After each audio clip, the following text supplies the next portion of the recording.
오늘 여러분 예배당에 들어오니까 분위기가 좀 바뀌었죠. 어제 오후부터 밤까지 청년들이 성탄 장식을 한다고 부지런히 애를 썼습니다. 12월 성탄의 계절이에요. 우리는 이제 이 땅에 오신 주님, 그리고 이 땅에 다시 오실 주님, 기다리는 주님을 고대하는 마음 가지고 12월 한 달 하나님 앞에 우리의 신앙을 점검해 보시기를 주님의 이름으로 축원합니다. 오늘 함께 나누려고 하는 말씀의 제목이 귀환이에요. 다시 돌아오게 하신다. 지난주 우리가 나눴던 말씀이요, 고통받고 멸시 아래에 있는 자들을 구원하시는 것은 하나님의 질투하시는 사랑 때문이라 하는 것을 살폈습니다. 하나님께서 하나님의 백성들에게 기쁨을 주시는 것, 그리고 기쁨을 주시기 위해 이 땅에 하나님의 독생하신 예수 그리스도 보내신 것, 하나님의 질투하시기까지 사랑하시는 사랑 때문이라. 하나님께서는 강한 막대기와 어깨의 채찍과 어깨의 멍에를 꺾어버리시기 위해서 이 땅에 한 아들을 보내셨습니다. 질투하시기까지 사랑하시는 하나님의 사랑 때문이라. 그런데 우리는 하나님의 질투라고 하면 마음에 좀 부담스러운 마음이 생겨요. 그걸 제가 지난주에 왜 그런고, 우리가 생각하는 질투와 하나님이 우리에게 대하시는 질투가 다르기 때문이다 말씀드렸어요. 세상에서 사람들이 생각하는 질투는요, 내가 당신을 사랑하는데 당신은 왜 날 사랑하지 않습니까? 그래서 상대방을 해롭게 하고 불편부당한 행동을 하는 게 질투 아닙니까? 그런데 하나님의 질투는요, 내가 너희를 사랑하는데 왜 나를 사랑하지 않니? 그래서 하나님의 백성들을 하나님께서 죽이시는 것이 아니라 하나님께서 직접 죄값을 지고 죽으시는 것, 이것이 하나님의 질투의 방법입니다. 친구를 위하여 목숨을 버리는 것이 가장 큰 사랑이다. 그와 같이 가장 큰 사랑을 예수님께서 누구를 위해 시행하셨는가 하면 여기 앉아있는 우리 한 사람 한 사람을 위해 시행하셨다, 그 말입니다. 그렇기 때문에 우리는 하나님께서 우리를 질투하시기까지 사랑하시는 하나님의 거룩하시고 중단이 없는 사랑에 힘입어 이 자리에 앉아있게 된 것입니다. 그러니 우리도 하나님 앞에 그런 사랑으로 서기를 원하시는데, 그걸 성경은 뭐라고 하는가 하면 오직 하나님만, 오직 예수 그리스도만, 그게 바로 질투하기까지 하는 사랑입니다.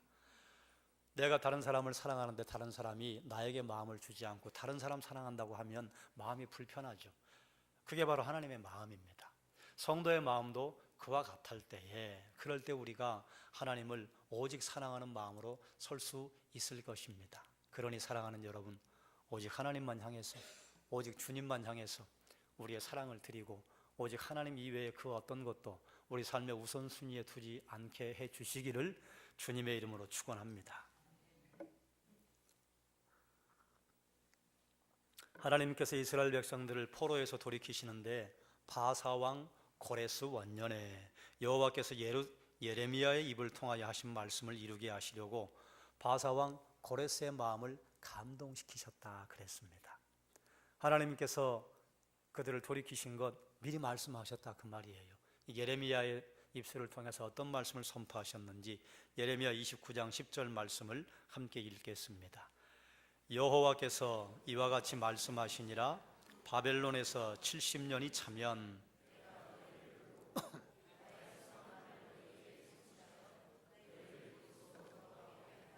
아멘.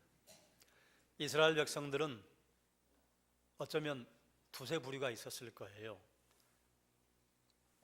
에스라나 다니엘 같은 사람은 하나님 70년이 차면 이스라엘 백성들을 다시 되돌이킨다고 하셨는데 언제입니까?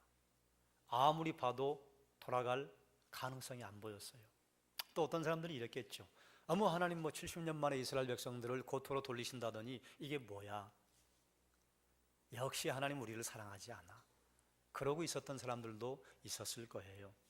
그런데 하나님께서는 이스라엘 백성들이 우리는 도무지 돌아갈 가능성이 없어, 그리고 내일 일을 알지 못하는 두려움 때문에 괴로워하고, 때때로는 하나님에게 원망도 하고 불평도 하고, 또 어떤 사람은 하나님 이루긴 이루실 것인데 어떻게 하실 것입니까? 보이지 않는데 도대체 언제입니까? 이런 이스라엘 백성들 뒤편에서 역사를 하고 계셨다, 그 말이에요. 하나님께서 이 일을 이루기 위해 누구를 사용하셨는가? 고레스를 사용하셨어요. 자, 그러면 우린 여기서 한 가지 좀 질문을 해야 할 필요가 있어요. 고레스가 하나님을 섬기는 사람이었을까? 하나님께서 이런 말씀도 하셨어요. 고레스는 나의 택한 목자라. 그럼 고레스가 하나님을 사모하는 사람이었는가?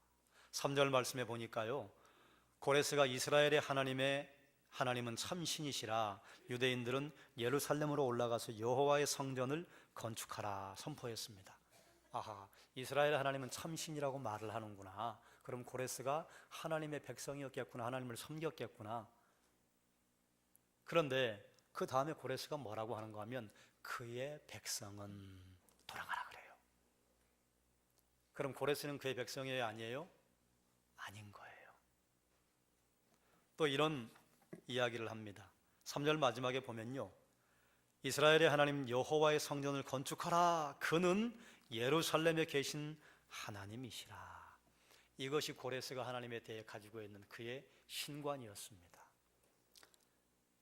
이스라엘 하나님은 참신이시라. 그러면 이 말은 무슨 말인가 하면 페르시아의 신은 아니라 그 말이에요. 바벨론의 신은 아니다 그 말입니다. 아수르의 신은 아니에요. 그걸 정확하게 표현해 주는 것이요, 그는 예루살렘에 계신 하나님이시라. 당시에 여호와 하나님을 믿는 이스라엘 백성 빼고는요, 이스라엘 백성도 다신론을 가지고 있었지만 어쨌든 유일신 하나님을 섬기는 사람들이 아니고는요, 거의 99% 다신론자들입니다. 여기에도 신이 있고 저기에도 신이 있고. 고레스는 조로아스터교의 아후람 마즈다를 섬기는 사람이었어요. 여러 신들이 페르시아에 있었는데요, 아후람 마즈다를 주신으로 섬기는 사람이었습니다. 그런데 고레스가 하나님에 대해서 그는 이스라엘의 참 신이라 이렇게 말했다고 해서 고레스가 하나님의 사람이었다 이렇게 생각하기는 어려워요.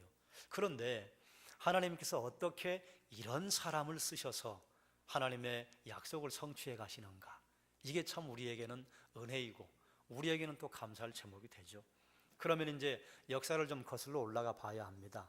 창세기에 올라가면 노아에게 세 아들이 있었어요. 셈과 함과 야벳이 있었습니다. 그런데 셈에게는 또 5 아들이 있었습니다. 엘람과 아수르와 아르박삿과 룻과 아람이에요.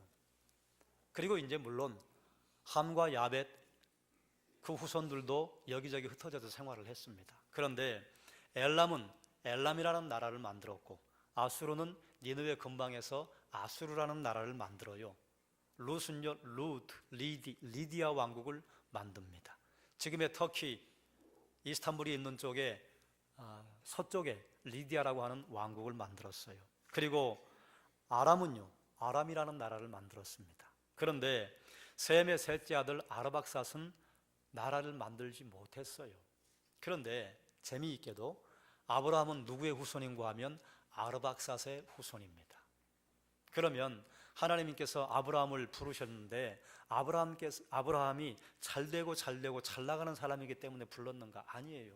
당시 아브라함은 형편이 어땠는가 하면 자기 다른 친척들이 만든 나라 아람과 메대와 엘람을 오가면서 유목민이었습니다.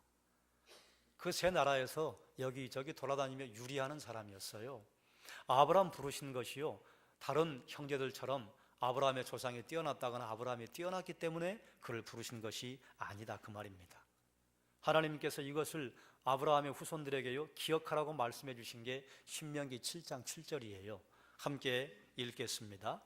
여호와께서 너희를 기뻐하시고 너희를 택하심은 너희가 다른 민족보다 수요가 많기 때문이 아니니라. 너희는 오히려 모든 민족 중에 가장 적으니라. 이스라엘 백성들아, 내가 너희를 불러낸 것이 너희가 뛰어나기 때문 아니다. 모든 민족 중에 작기 때문이다. 모든 민족 중에 작으면 하나님께서 그 민족을 세계 여러 민족 가운데 뛰어나게 하시면 그러면 그건 하나님이 하신 것이라고 인정할 수밖에 없기 때문에 그렇습니다. 그와 마찬가지로 하나님께서 우리를 부르신 것이 우리가 뛰어나기 때문입니까? 우리가 잘났기 때문입니까? 우리가 큰 능력을 가졌기 때문입니까? 우리가 명예와 권력을 가졌기 때문입니까? 아니에요. 우리가 부족한데 하나님이 불러주신 거예요. 하나님의 자녀가 된 백성들은 하나같이 하나님, 저는 연약합니다. 저는 죄인입니다. 저는 부족합니다. 이게 어디에서 고백이에요? 십자가 앞에서의 고백이죠. 저는 죄인입니다. 모두 그걸 통과하고 나야 하나님의 자녀가 될 수 있다, 그 말입니다. 우린 그런 고백을 했어요. 그런데 그런 고백이 거짓 고백입니까? 그게 우리 중심에서 우러나오는 고백 아니었어요? 하나님, 전 죄인이에요. 그리고 우리가 하나님 앞에, 아니 또 사람들 앞에 내세울 게 뭐 그리 있습니까? 연약하고 부족한데 그럼에도 불구하고 하나님이 우리를 불러주셨다, 그 말이죠. 그러므로 우리가 이 자리에 앉아 있는 것, 하나님의 백성이 되었다고 하는 것, 우리가 천국을 소망할 수 있다고 하는 것, 그것만으로도 우리에게 은혜가 되는 것입니다. 왠고하니까 우리가 무엇을 해서 하나님의 구원을 이룬 것이 아니고, 하나님의 구원을 획득한 것이 아니고, 우리는 아무것도 한 것이 없는데 하나님께서 우리를 불러주셨다, 그 말이에요. 지극히 보잘것없고 지극히 작은 자였는데 하나님 불러주셨다, 그 말입니다. 그러니 하나님 앞에 우리는 감사하고 찬양하고 우리를 구원하신 그 하나님에게 영광과 존귀를 올려드릴 것 밖에는 우리에게 없는 것이죠. 셈의 후손들이 성경 역사에 등장합니다. 이제 셈의 아들 중에 룻이 만드는 리디아 왕국이 당시에 꽤 대단히 넉넉한 나라였는데요. 리디아 왕국의 4대 왕 알레아테스라고 하는 사람이 딸이 있었는데, 이 딸을 메데 나라로 시집을 보내요. 메데 나라의 당시의 왕이 아스티아게스였는데, 아스티아게스 왕에게 시집을 보냈는데 거기서 두 자녀가 나옵니다. 아들 하나, 딸 하나인데 아들의 이름은 다리우스, 딸의 이름은 만다네예요. 그런데 하루는 왕이 꿈을 꿨는데 만다네 공주가 소변을 봤는데 이 소변이 천하를 다 덮어버렸어요. 그러니 꿈을 꿨으니 해몽을 해야 하잖아요. 그래서 해몽을 한 즉슨 만다네 공주가 난 아이가 천하를 호령할 겁니다. 왕의 기분이 좋았을까요? 안 좋았을까요? 좋았지요. 그런데 생각해 보니까 이게 별로 안 좋은 거예요. 왜 그래요? 아들이 낳은 자녀가 세계를 호령해야 되는데 딸이 낳은 자녀가 세계를 호령하면 그 가문의 자손이에요? 다른 가문의 자손이에요? 다른 가문의 자손이에요. 권력을 가지고 있는 사람들은요, 참 이런 생각을 하면 어떻게 그런 행동을 할까? 우리가 생각하기에 참 지나치다, 너무하다 하는 행동을 서슴지 않고 하는데요, 이 아스티아게스 왕이요, 해서는 안 될 일을 합니다. 딸에게 천하를 호령할 왕자가 태어나면 안 되지. 그래서 지방에 별 볼 일 없는 사람에게 시집을 보내버려요. 그 사람이 메대 지방 장관 캄비세스인데, 그 캄비세스가 어디에 있었는가 하면 엘람이라고 하는 조그만 나라에, 엘람은 손바닥만한 나라였고요, 메대는 굉장히 큰 나라였습니다. 그런데 시집을 보내놓고 맘 놓고 있는데 꿈을 또 꿨어요. 만다네 공주가 꿈에 나타났는데 공주의 뱃속에서 포도 넝쿨이 막 주렁주렁 열리는데 이게 세상 끝까지 퍼지는 거예요. 그래 또 기분이 좋지 않아서 해몽을 했죠. 해몽을 한 즉슨 똑같아요. 만다네 공주의 후손이 천하를 호령한답니다. 그래서 아스티아게스 왕이 또 해서는 안 될 일을 합니다. 거기서 아이를 낳으면 좀 불편하지 않냐? 거기는 의사도 별로 없고, 그리고 왕궁에 있는 의사들이 실력이 좋으니까 왕궁에 와서 아이를 낳고 돌아가라. 그리고 산파에게 은밀하게 지시를 합니다. 아이가 나면 죽여라. 그래서 이제 해산을 하게 되었는데 산파가요, 차마 아이를 죽이지 못합니다. 그래서 밖에 죽였어? 안 죽였어? 이러고 지켜보고 있는 총리에게 당신이 죽이세요. 그리고 총리에게 아이를 건네줘요. 총리도 못 죽여요. 죄 없는 아이를 어떻게 죽여요? 그래서 자기도 못 죽이고 자기 집에 하인을 불러요. 네가 처리해라. 땅에다가 파묻어버려라. 그래서 이제 하인이 땅에 파묻으려고 아이를 데리고 집에 갔는데 하인의 아내가 마침 해산을 했는데요, 아이가 죽어서 나왔어요. 그러니 아내에게 얼마나 말하기가 어려워요. 측은하기 짝이 없잖아요. 죽을 고생을 하고 아이를 낳았는데, 그래서 데리고 온 아이를 이불 속에 슬그머니 집어넣고 자기 죽은 아들은 갖다가 묻습니다. 그러면 이제 다 끝난 줄 알았는데 이 아이가 얼마나 뛰어난 아이인지, 그 하인의 아이로 크는 거 아니에요, 메대 나라에서. 그런데 동네 아이들을 다 불러가지고, 자기가 항상 골목 대장이에요.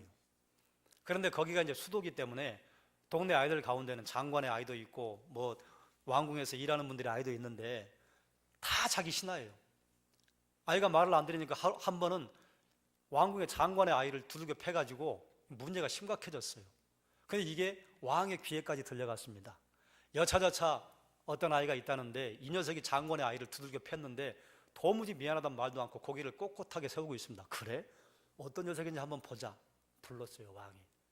불렀더니 딱 봐도 공주의 아들이에요. 닮았을 거 아니에요? 그래서 이상하다 싶어서 총리를 불렀어요. 어떻게 된 것이냐? 이실직고 해라. 사실 저는 죽이지 않고 하인에게 시켰습니다. 그럼 하인을 불러와라. 이실직고 하렸다. 그랬더니 사실은요, 여차저차 했습니다. 자기 손 준 거예요. 그래서 만다의 공주는 자기 아들이 죽었다고 생각을 했는데 살아있다고 하니까 그 아이를 데려다가 보호하면서 키웁니다. 이걸 어떻게 화풀이를 해야 되겠는데 왕이 화풀이할 데가 없어서요, 아들을 죽이라고 명을 받았던 총리의 아들을 잔인하게 죽여버립니다. 차마 여기서 말하기 어려운. 왕국에서 잔치를 하는데요, 각 대신들에게 음식을 줬는데 나중에 총리의 음식은 나중에 나오는 거예요. 아들을 죽여가지고 음식으로 만들어낸 거예요. 그러니 그 아버지가 속에 얼마나 분노가 가득 찼겠습니까? 왕이니까 어떻게 해보지도 못하고. 그때부터 왕에게 복수의 날을 기다리고 있었어요. 그런데 고레스가 계속해서 막 건강하고 다른 사람들에게 리더십을 드러내고 크는 거예요. 그래서 아스티아게스 왕이 한 번 더 해서는 안 될 행동을 합니다. 총리를 불러요. 너에게 내가 한 번 더 기회를 주겠다. 고레스 죽여라. 그 아이의 이름이 고레스예요. 그런데 총리가 이제 왕에게 군대를 전달받아가지고 그 아이를 치러 갔는데 속에 왕에게 분노의 칼을 갈고 있잖아요. 토벌을 하라고 보냈더니 고레스에게 가서 투항해버립니다. 근데 그게 메대 나라의 주력 부대였어요. 주력 부대를 토벌하라고 보냈더니 고레스에게 투항해버렸네요. 그래서 그날로 고레스와 총리가 메대 나라로 쳐들어 올라옵니다. 자, 그러면 이런 일들이 우연히 벌어지는가? 여러분 뒤에 지도를 좀 보여주십시오. 지도를 보면 엘람이라고 하는 나라가 여기입니다. 그리고 메대가 이렇게 커요. 바벨론이 이렇게 있고 길리기아, 그 다음에 루디아 왕조가 있습니다. 엘람은요 굉장히 작은 나라입니다. 그런데 저 나라가 메대를 친다? 상상도 못해요, 사람들이. 그런데 이 일이 하나님께로부터 말미암았습니다. 이사야 21장 2절 말씀이에요. 함께 읽겠습니다. 혹독한 묵시가 내게 보였도다.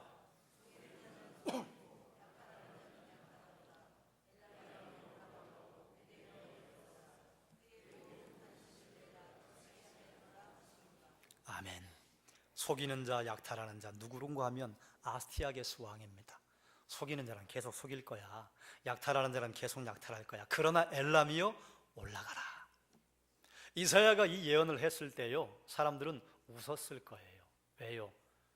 당시에 엘람은요 손바닥만 했거든요. 그리고 70년이 지난 다음에요 예레미야의 선포로부터 시간이 지난 다음에 이사야서를 볼 때 사람들이요 이해가 안 됐을 거예요. 엘람이 어떻게 메대를 치냐? 손바닥만 하다가 어떻게 그 어마어마한 나라를 칩니까? 그런데 하나님께서는 이사야 선지자를 통해서 선포하셨어요. 엘람이 올라간다. 그리고 메대를 에워쌀 것이다. 주력 부대를 빼앗겼기 때문에요 아스티아게스 왕은요 전쟁 한번 못 해보고 고스란히 함락당합니다. 자, 그런데 고레스가 이렇게 해서 메대 나라를 접수를 하는데 왕이 누구예요? 자기 외할아버지예요. 어머니 만단에 살아있어요. 죽이지 못합니다. 그리고 아스티아게스 왕의 아들의 이름이 뭐예요? 다리우스예요. 여러분, 다리우스 하면 생각나죠? 성경에 나오는 다리오 왕. 이 다리우스가 누군가 하면 다니엘을 사자굴에 넣었다가 구해준 왕이에요. 그럼 고레스가 메대 나라를 점령했는데 어떻게 다리오가 바벨론 왕이 되는가? 고레스는 외할아버지에게는 감정이 좀 좋지 않지만 외삼촌하고는 아무 감정이 없어요. 그래서 외삼촌과 연합합니다. 연합을 해서 외삼촌 바벨론을 칩시다. 그래, 바벨론을 치러 올라갔어요. 바벨론을 치러 올라갔는데 당시에 바벨론은요, 거기는 무너질 수 없는 성이었습니다. 그래서 바벨론을 공격한다고 하는 것은 그건 자살행위야. 이게 당시에 사람들이 생각하는 사고였어요. 어쨌든 고레스가 바벨론을 공격하기 위해서 올라갑니다. 그런데 바벨론 성에서는요, 꿈쩍도 안 해요. 뭐 공격해봤자 무너뜨릴 수 없고 고레스가 누구간데 감히. 그런데 고레스가 바벨론 성을 치기 위해서 갔을 때 바벨론의 왕이 누구였는가 하면 벨사살입니다. 벨사살이 고레스가 쳐들어온다는 이야기를 들었는데요, 웃겨요. 아니 뭐 엘람 나라의 조그만 녀석이 메대를 쳤다고 바벨론으로 감히 쳐들어와? 걱정 없어. 바벨론 성은 난공불락의 섬이에요. 그래서 밖에 군사가 쳐들어왔는데도 뭐 신경 안 쓰고 그날 밤에 파티를 벌입니다. 귀족 1000명을 모아서 파티를 하는데 죽을 사람은 항상 죽을 짓을 골라서 해요. 성공하는 사람은 성공하는 일을 골라서 하고요, 망할 일을 하는 사람은요 꼭 망한 일만 골라서 합니다. 벨사살이요 죽을 짓을 골라서 해요. 취중에 해서는 안 될 일을 하는데 어떤 일을 하는가 하면, 우리 선왕 느부갓네살이 예루살렘 성전에서 가져온 그릇들 있지? 거기 금그릇 은그릇 다 가져와봐. 그래서 여호와의 성전에 바쳐졌던 금그릇에 술을 따라서 마십니다. 하나님 진노하셨죠. 그래서 그 파티 석상에 벽에 사람의 손 같은 것이 나타나서 글자를 쓰잖아요. 메네메네 데겔 우바르신. 그런데 아무도 해석을 못해요. 이게 뭐냐? 두렵기도 하고 떨리기도 하고. 성경의 다니엘서에 보면 벨사살 왕의 무릎이 풀렸다. 얼마나 두려웠는지 다리에 힘이 빠져버렸어요. 그래 그때 태우가 나타나서 다니엘을 부르십시다. 그게 다니엘이 와서 해석해 주잖아요. 달아봤습니다. 달아봤습니다. 그리고 세워봤습니다. 부족합니다. 벨사살 왕이요, 하나님이 당신을 달아보고 세워봤는데 함량 미달입니다. 바벨론 다른 나라에 나누어 줄 겁니다 라고 했는데도 벨사살이요 별로 겁먹지 않았어요. 왜 그런 줄 아세요? 밖에서 아무리 쳐들어오려고 해봐야 바벨론 성은요 꿈쩍도 하지 않을 거니까. 그래서 그런 해석을 했는데도 해몽해 주는 사람에게 나라의 셋째 치리자로 삼겠다고 했거든요. 그래서 다니엘에게 뭐 옷을 입혀주고 사슬을 띄워주고 나라의 셋째 치리자로 삼는 그런 일을 하고 있어요. 그럼 벨사살이 왜 이렇게 마음 편하게 안에 있었는가 하면 바벨론 성의 구조 때문에 그렇습니다. 바벨론 성의 높이가요, 전해져 내려오는 기록에 의하면 높이가 100m였답니다. 그리고 폭이 32m. 밑바닥으로 파내려간 기초가 11m였대요. 그뿐만 아니라 성의 문이 청동이에요. 아무리 불화살을 쏴도 타지도 않아요. 그런데 이 성벽이 하나냐? 2개였어요.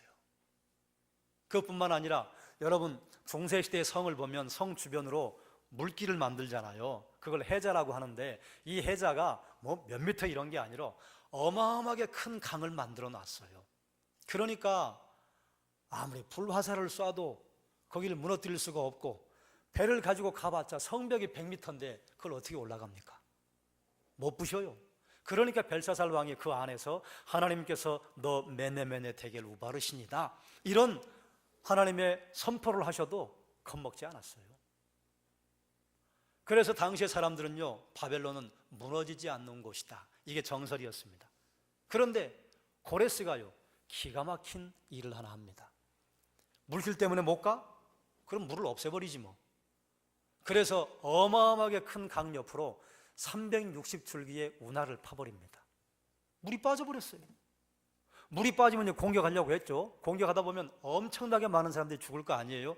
그런데 물을 뺐더니요, 길이 하나 있는 거예요.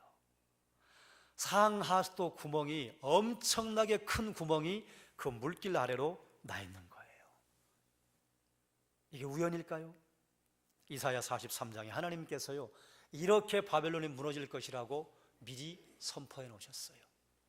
제가 앞부분을 읽을 테니 여러분 뒤를 읽으십시오. 너희의 구속자요, 이스라엘의 거룩한 이 여호와가 말하노라. 너희를 위하여 내가 바벨론의 사람을 보내어 모든 갈대아 사람에게 자기들이 연락하던 배를 타고 도망하여 내려가게 하리라. 고레스가 쳐들어오니까 도망가기 시작한 방백들이 있었어요. 나는 여호와 너희의 거룩한 이요 이스라엘의 창조자요 너희의 왕이다. 그리고 함께 읽겠습니다. 시작.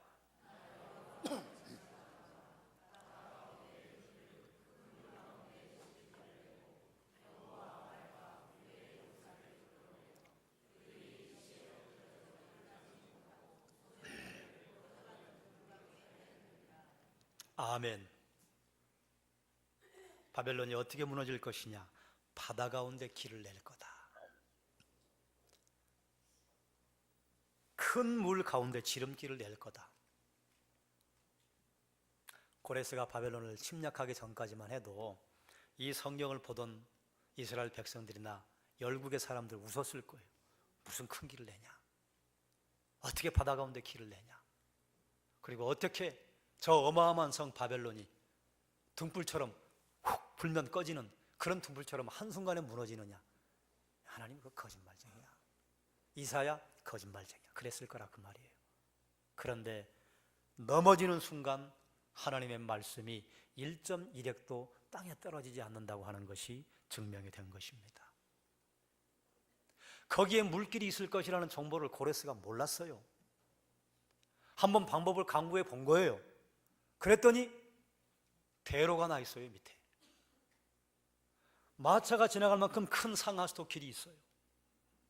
그리로 들어올 줄 꿈에도 상상도 못했죠. 왜냐하면 물이 넘실대니까. 거기에 길이 있을 것이라고 고레스도 꿈에도 상상도 못했죠. 그런데 하나님께서는 몇백 년 전에 바벨론이 이렇게 무너질 거다. 그야말로 한순간에 무너졌습니다. 바벨론 성벽 하나도 흠집내지 않고요, 고레스의 전 군대가 하수도 길로 들어가 버리니까 갑자기 바벨론 성 중간에 페르시아의 군대가 꽉 찬 거예요. 넘어졌습니다. 사랑하는 여러분, 하나님의 말씀은 1.1획도 땅에 떨어지는 법이 없습니다. 하나님 말씀하시면요 반드시 이루십니다. 그게 하나님의 열심이에요. 그게 하나님의 성실하심이에요. 그러므로 우리는 이 말씀이 우리 인생의 기준이 되고 우리 인생의 가장 높은 가치를 제공한다고 하는 것을 믿음으로, 이 말씀 우리가 믿음으로 살아갈 수가 있는 것입니다. 그럼 바벨론이 고레스에 점령이 되었는데 어떻게 다리우스가 왕이 돼요? 고레스는요 바벨론을 점령한 다음에 바벨론을 목적지로 삼지 않았습니다. 그래서 자기 외삼촌 다리우스를 바벨론의 왕으로 세워요. 그래서 다리우스가 왕이 됩니다. 그럼 고레스는요?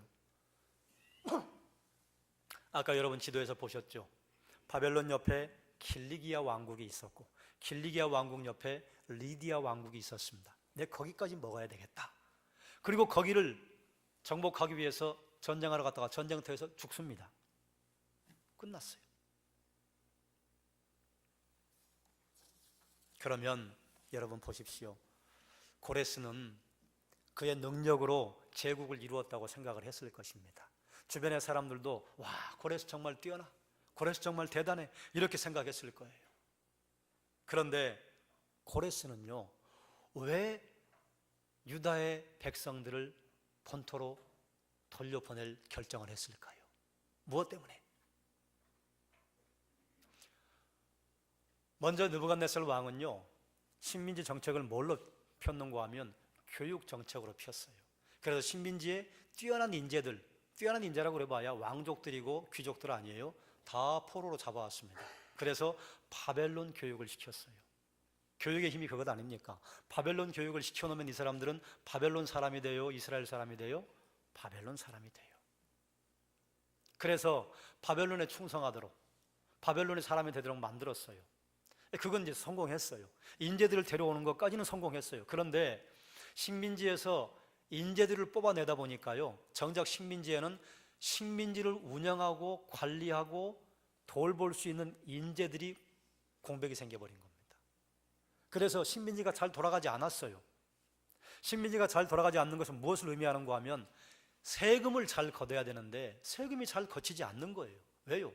나라가 원활하게 돌아가지 않으니까. 그래서 바벨론은 세수 부족 때문에 굉장히 고민이 많았었습니다. 고레스가 그걸 알았어요. 그래서 외부에서 많이 들어온 인재들 있어 봐야 그렇게 많이 필요하지도 않고, 그리고 이 사람들을 돌려보내서 식민지를 좀 풍성하게 만들면, 식민지에서 세금이 들어오면, 그러면 이 고질적인 세금 문제가 해결이 되겠다 싶어서 돌려보낸 정책을 편 겁니다. 그래서 유다 민족만 돌아간 게 아니라 다른 나라에서 포로로 끌려온 사람들도 다 돌아가라고 그랬어요. 고레스는요 이렇게 생각했을 거예요. 나는 너무 머리가 좋아. 어쩌면 이런 생각을 하지? 그런데 그게 누구의 손안에 있던 거예요? 하나님의 손안에 있던 거예요.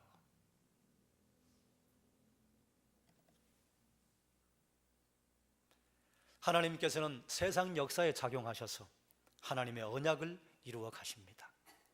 세상 사람들이 아무리 겉보기는요 자기를 위해서, 자기 나라를 위해서, 자기 이익을 위해서 일하는 것 같은데요, 한 발만 뒤에 물러서다 보면요 하나님의 손이 작동하고 있는 거예요.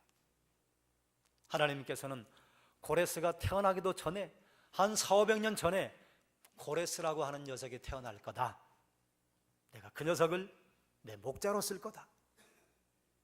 고레스도 깜짝 놀랐을 거예요. 이스라엘 백성들하고 얘기하면서, 아니면 고레스라고 하는 사람을 내 목자로 삼을 것이다 하는 걸 들었을 것 아니에요? 놀랐겠지요. 하나님의 뜻 안에 있었습니다. 그리고 엘렘이 메대를 쳐 올라갈 때요, 고레스가 노력한 게 있습니까? 없어요. 누구의 군대를 가지고 쳤어요? 메대의 군사를 가지고 메대로 쳐들어갔어요. 이런 역사가 세계 역사에 있습니까? 고레스가 한 게 아니에요. 그럼 바벨론을 친 게 고레스의 능력 때문입니까? 그래요. 운하를 팠어요. 운하를 파면 뭐해요? 그 아래 물길이 없으면요 들어갈 길이 없습니다. 그런데 물길이 있을 줄 어떻게 알았어요? 하나님은 알고 계셨어요. 바다에 지름길을 낼 것이다. 큰 물 가운데 지름길을 낼 것이다. 이사야도 이 말씀을 선포하면서 이게 뭔 말일까? 바다에 큰 길을 낸다는 게 뭔 말일까? 큰 물에 지름길을 낸다는 게 뭔 말일까? 그러면서 선포를 했을 거예요. 하나님이 선포하라고 하니까. 그런데 후손들은 알았어요. 이게 그 말이로구나. 이게 그 말이로구나. 바벨론 쳐들어간 그것이 고레스의 능력이었습니까? 아니에요. 물길 빼고 하나님이 미리 준비해 놓으신 큰 길로 무혈 입성한 것입니다. 고레스가 죽음의 위협에 빠졌을 때요, 하나님께서 죽음의 위협에서 그때그때 건져주셨어요. 자, 그러면 이쯤 되는 사실을 알았으면 고레스가 하나님을 믿는 게 옳아요? 믿지 않는 게 옳아요? 믿는 게 옳지요. 믿는 게 옳아요. 이 정도 정황을 알았으면, 왕궁에 있었으니까, 왕이었으니까 분명히 알았을 것 아니에요? 이사야서에 이런 기록이 있다더라. 하나님이 이렇게 미리 준비하셨구나. 그러면 하나님 앞에 무릎을 꿇는 게 옳아요. 그런데 하나님의 백성은 되지 않아요. 하나님의 백성만을 써서 하나님의 역사를 이루시는 것이 아닙니다. 하나님의 백성이 아닐지라도 하나님에 대해서 하나님을 가볍게 여기고 하나님을 대해서 그 마음에 거룩하게 여기는 마음이 없는 사람이라 할지라도 하나님께서는 쓰기로 마음먹으시면 하나님의 언약의 성취의 도구로 사용하신다, 그 말이에요. 여러분 한번 생각해 볼까요? 이스라엘 백성들이 고레스가 바벨론을 치기 전날까지만 해도 이 말씀은 뭐냐? 예레미야를 통해서 70년 만에 우리를 돌아가게 한다고 하셨는데, 바벨론은 난공불락의 성이라, 바벨론이 무너진다고 하는 것은 꿈에도 상상할 수 없는 일인데 70년은 됐고, 그럼 하나님의 말씀은 어떻게 되었을까? 하나님의 말씀이 선포되고 그리고 바벨론 포로로 끌려가는 백성들이 여러 부류의 사람이 있었을 거라고 생각을 해요. 먼저 다니엘 생각해 볼까요? 다니엘은 자신을 섬기는 바벨론 그 나라에서도 늘 하나님 앞에 하루에 3차례 예루살렘을 향해서 창문을 열어놓고 기도했습니다. 그리고 다니엘은 하나님 앞에 마음이 몹시 가난해지지 않았을까 생각해요. 하나님 약속하셨잖아요. 70년이 다 돼갔습니다. 그런데 바벨론은 무너질 기미가 안 보입니다. 어떻게 돌아가는 겁니까? 어떤 사람은요, 이사야에서 분명히 알았을 거예요. 예레미야요, 지긋지긋하게 예레미야의 선포를 들었어요. 그래서 예레미야 입 닫으라고 예레미야를 두들겨 패기도 하고 그리고 감금하기도 하고 우물에 던져버리기도 하고 알고 있어요. 거봐, 예레미야를 통해 이런 말씀을 하셨더니 70년이 됐는데 바벨론이 뭐에 무너져? 바벨론은 난공불락의 성이라고 주변의 사람들도 도무지 쳐들어오지 못하는데 이 나라가 어떻게 무너져? 하나님 말씀은 거짓이야. 또 하나님 말씀을 알고 있었던 열국의 왕들이 있었을 거 아니에요? 무슨 하나님이 70년 만에 이스라엘 백성들을 다시 고토로 돌려? 그건 있을 수 없는 일이야. 우리 신에게나 잘 보여. 그런 사람도 있었을 거예요. 그런데 다니엘이 하나님 70년이 차가는데 어떻게 된 겁니까? 어떻게 되긴 이놈아? 엘람부터 지금 시작하고 있다. 어떻게 되긴 이놈아? 메대부터 시작하고 있다. 어떻게 되긴 이놈아? 내가 물을 빼고 그 속에 길로 고레스를 들여보낼 거야. 하나님은 계획하고 계셨다 그 말이에요. 그런데 다니엘의 눈에는 보여요, 안 보여요? 안 보여요. 여러분, 그런 일이 이스라엘에게만 있습니까? 여러분, 그동안 고난과 환난과 핍박을 많이 겪으셨죠. 우리는 고난과 핍박과 환난이 앞에 있을 때 하나님 우리를 버리지 않고 떠나지 않겠다고 하셨는데 어떻게 된 겁니까? 이렇게 하나님께 간구하는데 기도의 응답이 언제 오는 것입니까? 이 녀석아 언제 오기는 벌써 저쪽에서 내가 시작하고 있다. 이 녀석아 언제 오기는 내가 5년 전에 벌써 시작했다. 1년 전에 지금 움직이고 있다. 30개월 전에 움직이고 있다. 이제 곧 터진다. 그렇지 않습니까? 그래서 우리가 어떤 고난을 통과하고 나서 지나놓고 봤더니 하나님이 하셨구나. 지나놓고 봤더니 하나님께서 나를 떠나신 것이 아니로구나. 하나님께서 나를 버리신 것이 아니로구나. 그래서 고난을 하나 넘은 사람은 두 번째 고난을 만날 때 하나님이 지난번에 그렇게 하셨는데 이번에도 그러실 거야. 견딜 수 있습니다. 고난 2개의 산을 넘어본 사람은요, 3번째 고난의 산을 만날 때요, 그때 도우셨던 하나님 여전히 도우실 거야. 그런데 방법은 알아요, 몰라요? 몰라요. 난 모르지만 하나님 도우실 줄로 믿습니다. 그게 믿음이지요. 보이지 않는데 보일 것처럼 내 마음에 확신을 갖는 것, 나타나지 않았는데 나타날 것처럼 내 마음에 확신을 갖는 것, 그게 믿음이지요. 여러분, 우리가 죄로 말미암아서 죽음이라고 하는 성에 갇혀 있었습니다. 죄의 성에서, 죽음의 성에서 우리가 해방될 걸 우리가 어찌 알았어요? 여러분, 혹시 이 가운데 나는 무엇이 예수 믿어야지? 나는 그날 예수 믿을 거야. 그리고 작정하고 예수 믿기로 하신 분이 있습니까? 아마 거의 없을 거요. 어쩌다가 100에 하나 1000에 하나 그런 분들이 계실까? 거의 대개는요, 어느 날 갑자기 믿었잖아요. 어느 날 갑자기 감동이 밀려왔잖아요. 어느 날 갑자기 하나님의 말씀이 깨달아졌잖아요. 어느 날 갑자기 내가 죄인이 맞네. 내가 정말로 죄인의 괴수네. 내가 큰 죄를 지었네. 그리고 하나님 앞에 무릎을 꿇은 시간이 그게 내 시간에 있었습니까? 아니에요. 하나님의 시간표에 있었어요. 그런데 하나님은요, 미리 준비하셨어요. 우리는 몰랐어요. 왜요? 안 보이니까. 하나님께서는 우리를 부르시기 위해서 역사의 수레바퀴를 굴려가십니다. 2000년 전에 유대 땅 베들레헴에 하나님의 아들 예수 그리스도를 보내주시고, 그리고 예루살렘에서 시작된 복음의 그 능력이요, 2000년의 시간을 흘러왔습니다. 그런데도 우리가 복음의 능력 앞에 서게 되면요, 예루살렘에서 제자들이, 예루살렘에서 메시아를 만났던 사람들이 느꼈던 그 감격 그대로 우리가 또다시 만나는 거예요. 그게 복음의 능력입니다.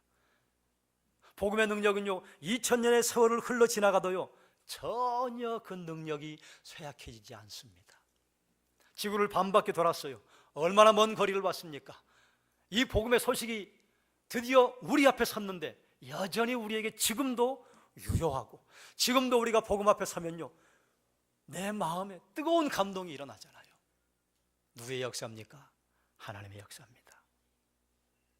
복음의 능력이 나약해진 것 같고 복음의 능력이 떨어져 버린 것 같아도 지금도 우리가 누군가에게 복음의 씨앗을 던지면요 그 사람이 구원받기로 작정된 사람이라면 그 마음속에 여전히 똑같이 2000년 전에 예수 그리스도 앞에 서서 그 마음에 강한 감동을 받고 그 마음에 찔림을 받고 예수 그리스도를 구주로 영접했던 그들이 느꼈던 그 마음의 뜨거운 감동 그대로 생겨난다 그 말입니다. 누구의 역사예요? 하나님의 역사예요. 우리가 한 게 있어요? 없어요. 이스라엘 백성들을 바벨론 땅에서 포로에서 귀환해 내도록 이끄신 하나님, 우리를 죄악의 땅에서 죽음의 땅에서 이끌어내시는데요 우리는 몰랐어요. 그런데 하나님은요 2000년 전부터, 아니 창세 전부터 우리를 예정하시고 계획하시고 이때를 준비하고 계셨다 그 말입니다. 그걸 은혜라고 하죠. 그러면 우리의 구원에 우리가 한 게 있습니까? 없습니까? 우린 그저 받은 거예요. 공짜로 받은 거예요.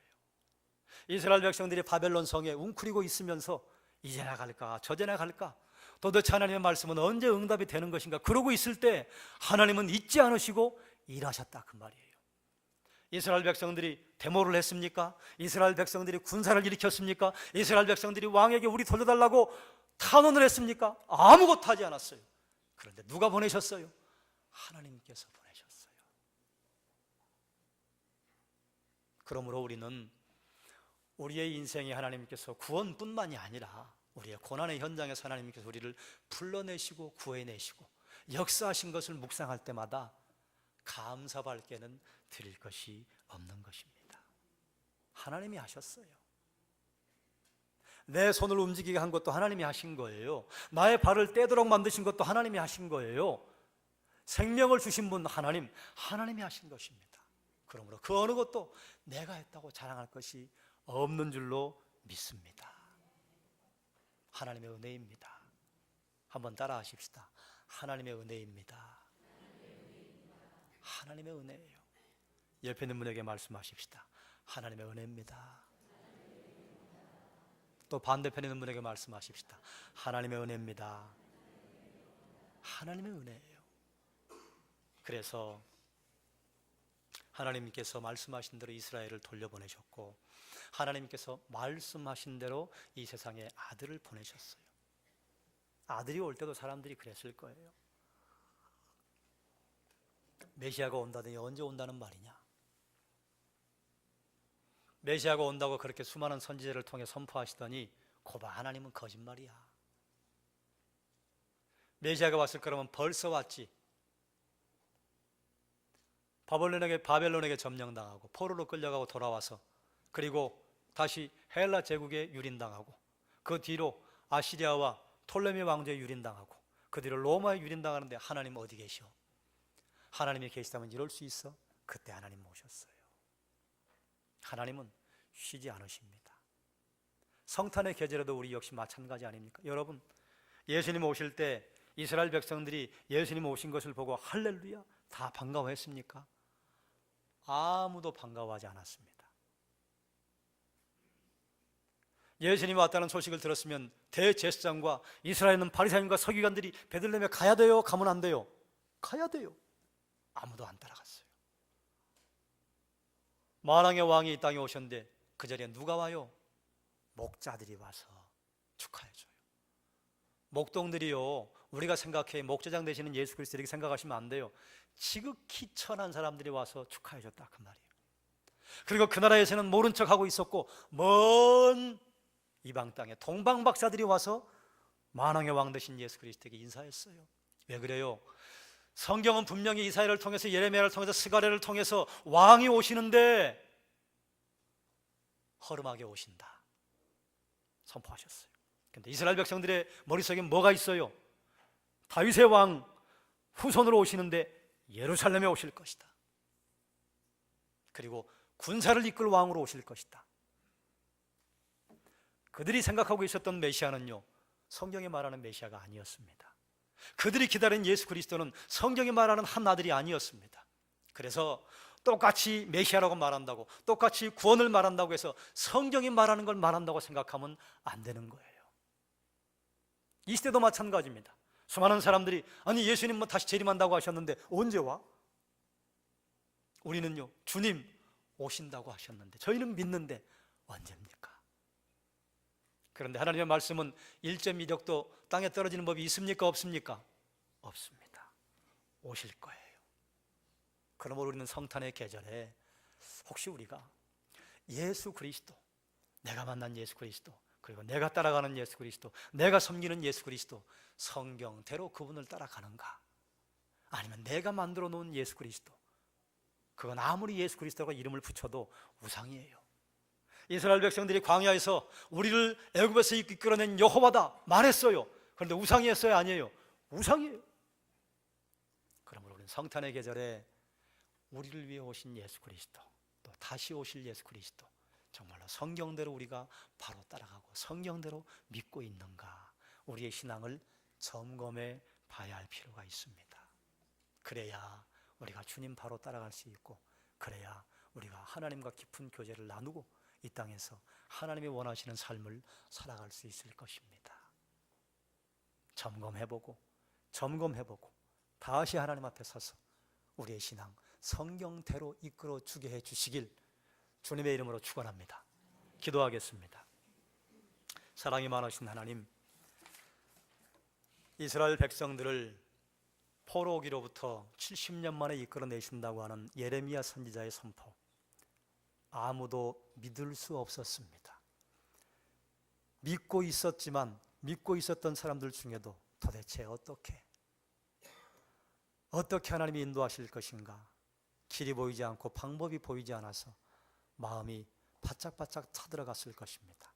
그런데 하나님은 이미 오래전에 먼 곳에서 엘람을 일으키시고 메대를 에워싸게 하시고, 그리고 그 군사를 이끄셔서 바벨론을 무혈입상하게 하시는 하나님의 시나리오가 그려져 있었는데, 우리 눈으로 그걸 볼 수 없기 때문에 우리는 하나님 앞에 애타하고 때로는 불만을 가지고, 우리가 만나는 고난도 사실은 하나님께서 이미 해결하시기 위해 하나님의 손이 움직이셨는데 우리의 눈에는 보이지 않기 때문에 하나님 언제입니까?